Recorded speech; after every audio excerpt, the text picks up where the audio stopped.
కడుపు నిండాలంటే టిఫిన్ సెంటర్లు, పండాలంటే ఫర్టిలిటీ సెంటర్లు. పూర్తి వివరాలకు చదవండి రేపటి సాక్షి దినపత్రిక. వెదర్ అప్డేట్ చూస్తే బంగాళాఖాతంలో ఏర్పడిన వాయుగుండం తీరం దాటింది. అర్ధరాత్రి 12:30 నుంచి 2:30 గంటల మధ్య ఉత్తరాంధ్ర, దక్షిణ ఒడిషా, కళింగపట్నం సమీపంలో తీరాన్ని దాటింది. దీని ప్రభావంతో ఇవాళ ఏపీలో చాలా చోట్ల మోస్తరు వర్షాలు, అక్కడక్కడ భారీ వర్షాలు కురిసే అవకాశం ఉంది. శ్రీకాకుళం, విజయనగరం, మన్యం, అల్లూరి, కాకినాడ, అలాగే నంద్యాల జిల్లాల్లోని కొన్ని ప్రాంతాల్లో మోస్తరు నుంచి భారీ వర్షాలు కురిసే అవకాశం కూడా కనిపిస్తోంది.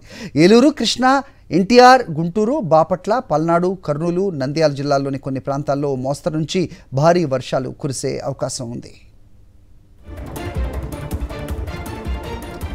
రైట్, ఏపీలో వర్షాలకు సంబంధించి మరింత సమాచారం మా ప్రతినిధి అనిల్ అడిగి తెలుసుకుందాం. అనిల్, చెప్పండి, ఏం చెప్తున్నారు అధికారులు? సో మొత్తానికి తీరం దాటిన తుఫాన్ ఇటువైపుగా వెళ్తోంది, అలాగే మొత్తం ఆంధ్ర రాష్ట్రంలో అక్కడక్కడ మోస్తరు నుంచి భారీ వర్షాలని చెప్తున్నారు. ఎలాంటి చర్యలు తీసుకున్నారు? ఏర్పాట్లు ఎలా ఉన్నాయి? ఓవరాల్గా ఏంటి మీ దగ్గర అప్డేట్స్?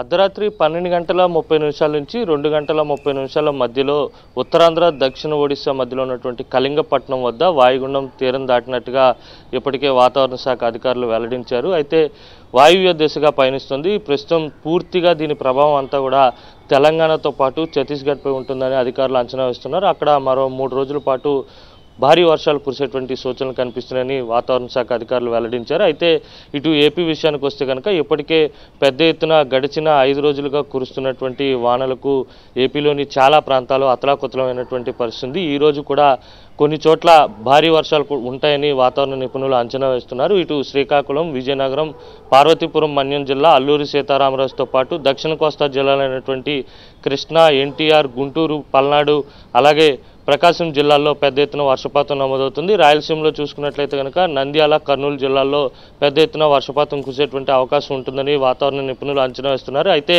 వాయుగుండం తీరం దాటినప్పటికీ కూడా గాలుల వేగం కొనసాగుతున్నటువంటి నేపథ్యంలోనే మత్స్యకారుల హెచ్చరికలు కూడా కొనసాగుతున్నాయి. అయితే ఈరోజు ఉత్తరాంధ్రలో ఉన్నటువంటి చాలా ప్రాంతాల్లో తేలికపాటి నుంచి మోస్తరు వర్షాలు, అక్కడక్కడ భారీ వర్షాలు కూడా కురిసేటువంటి సూచనలు కనిపిస్తున్నాయని వాతావరణ నిపుణులు అంచనా వేస్తున్నారు. మరోవైపు గోదావరి నదీ పరివాహక ప్రాంత ప్రజలు కావచ్చు, కృష్ణా నదీ పరివాహక ప్రాంత ప్రజలు అప్రమత్తంగా ఉండాలి. వరద ముంపు పొంచి ఉంది.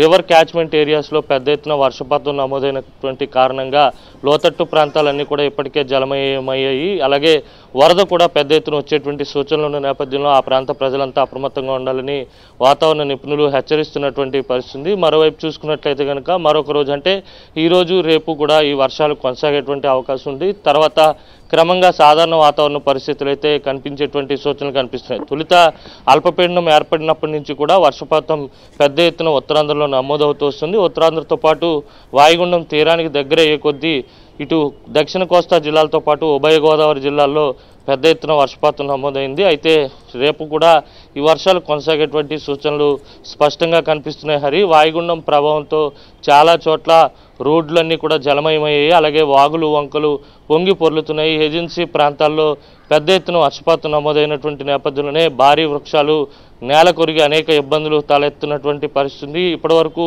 కురిసినటువంటి భారీ వర్షాల కారణంగా రాష్ట్ర వ్యాప్తంగా 10 మంది మృత్యువాత పడినట్టుగా ఇప్పటికే అధికారులు వెల్లడించారు. ఓవరాల్గా చూస్తే కనుక మరొక 24 గంటల పాటు హై అలర్ట్ అయితే కొనసాగబోతోంది. హరి. ఓకే అనిల్.